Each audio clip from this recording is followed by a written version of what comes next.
প্রোগ্রামটা সামান্য ভারাক্রান্ত ফ্যামিলি মানে কে ছেড়ে আসতে হয়েছে। মানে ছোটো বাচ্চাটি, ওকে সঙ্গে রাখতে পারছি না বিশেষ কিছু কারণের জন্য।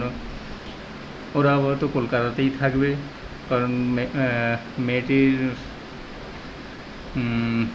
স্কুল আছে ওখানে।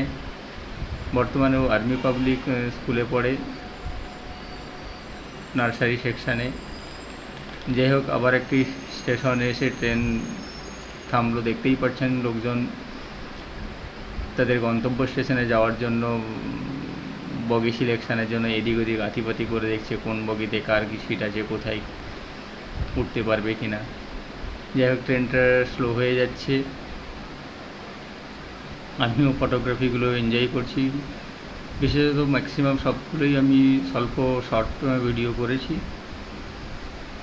তো কাঞ্চনকন্যা এক্সপ্রেসের যে টাইমিংটা খুবই সুন্দর। এটা যে শিয়ালদা থেকে রাত্রি 8:30টার সময় ডিপার্চার হয় এবং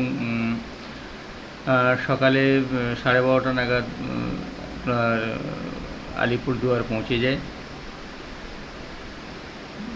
1 নাইটের জার্নি, 14 থেকে 15-16 ঘন্টা লাগে। এক্স্যাক্ট আপনারা টাইমটা দেখে নিতে পারবেন। ট্রেন নাম্বার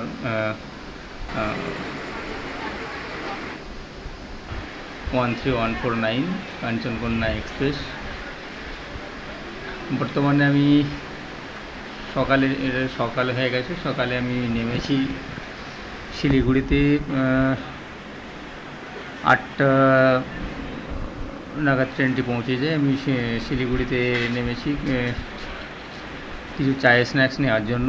সঙ্গে একটু ভিডিও করে ফেললাম। নিয়ে নিলাম 1 কাপ চা, 1 লিটার জলের বোতল। আর খিদে খুব একটা নেই বলেই আমি নিয়েছি একটা ছোট্ট 10 টাকার চিড়ে ভাজার প্যাকেট। এটা দিয়ে আমার সকালে জল খাওয়ারটি সেরে নেব। ট্রেন আবার চলতে শুরু করেছে। এরপরে আপনারা যেটা লক্ষ্য করবেন যে নর্থ ইস্টের যে সুন্দর বিউটি, এতক্ষণ যে আমরা ওয়েস্ট বেঙ্গলের লোয়ার পার্টটা ছেড়ে এলাম, সেখানে শুধু চাষের জমি, ইন্ডাস্ট্রি, এইগুলো। এরপরে আপনারা দেখতে পাবেন সুদৃশ্য চায়ের বাগান। এই যে চারিদিকে শুধু সবুজ আর সবুজ। এরপরে ধীরে ধীরে যত আমি উপরের দিকে এগিয়ে যেতে থাকবো, দেখবেন কিছুটা দূরে চায়ের বাগানের শেষে পাহাড়ের উঁকিঝুঁকি দেখতে পাবেন, যেটা হচ্ছে হাসিমারা। যত আমি হাসিমারার দিকে এগোবো, ওখানে অল্প অল্প করে ভুটানটা কাছে আসতে থাকবে এবং ভুটানের পাহাড়টা সুদৃশ্যমান হবে। যাই হোক, ভুটান বর্ডার এখন কোভিড সিচুয়েশানের জন্য ওরা বন্ধ রেখেছে, রেস্ট্রিকশান রেখেছে। পর্যটকদের যাতায়াতের জন্য এখনও পারমিশন ওরা দিচ্ছে না। এই যে দূরে দেখা যাচ্ছে যে কালো একটা বর্ডার লাইন, এটা কিন্তু ভুটান পাহাড়ের একটা অংশ বিশেষ। যাই হোক, আমি আমার গন্তব্যে ধীরে ধীরে এগিয়ে যাচ্ছি। আপনারাও এইভাবে যাতায়াত করেছেন বা করে থাকবেন এবং এনজয় করবেন।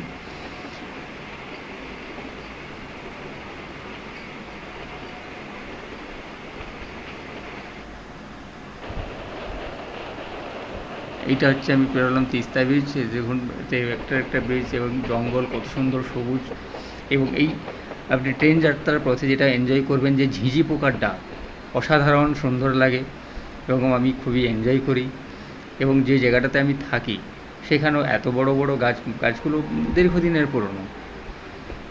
তো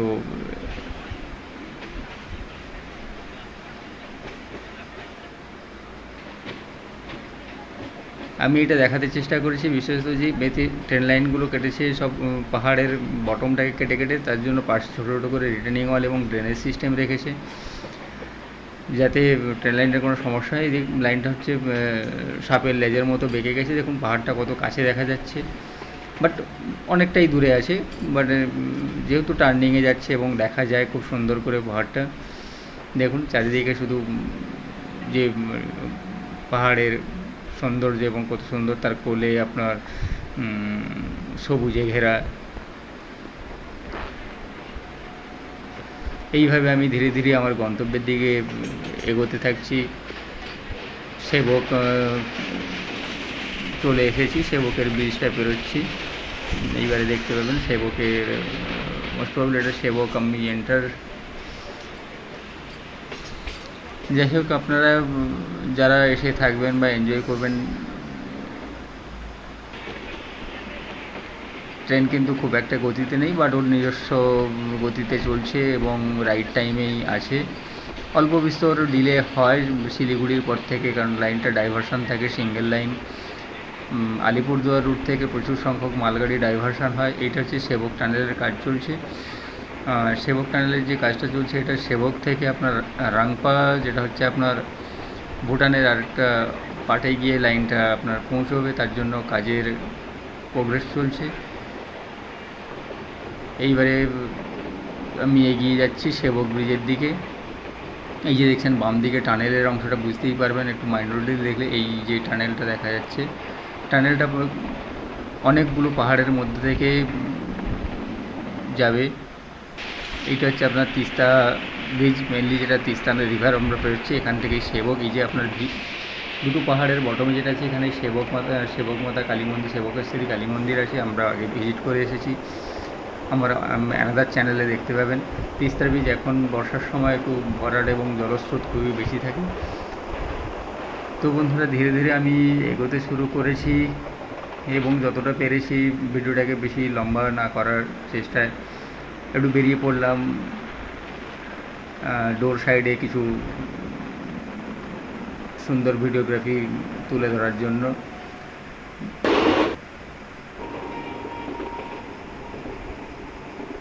বিশেষত নর্থ বেঙ্গলে যেটা উপভোগ করার জিনিস, যে আপনার চারিদিকে লেফট রাইট যেদিকেই দেখবেন শুধু চায়ের বাগান, চায়ের বাগান। কিছু কিছু জায়গাতে এত সুন্দর চায়ের বাগানগুলোকে কাটিং করেছে, যেটা আপনারা একটা পথ পেরিয়ে আমি আমার গন্তব্যের দিকে এগিয়ে চলে এসেছি হাসিমারার কাছে। আমি হাসিমারা পৌঁছে গেলাম। তো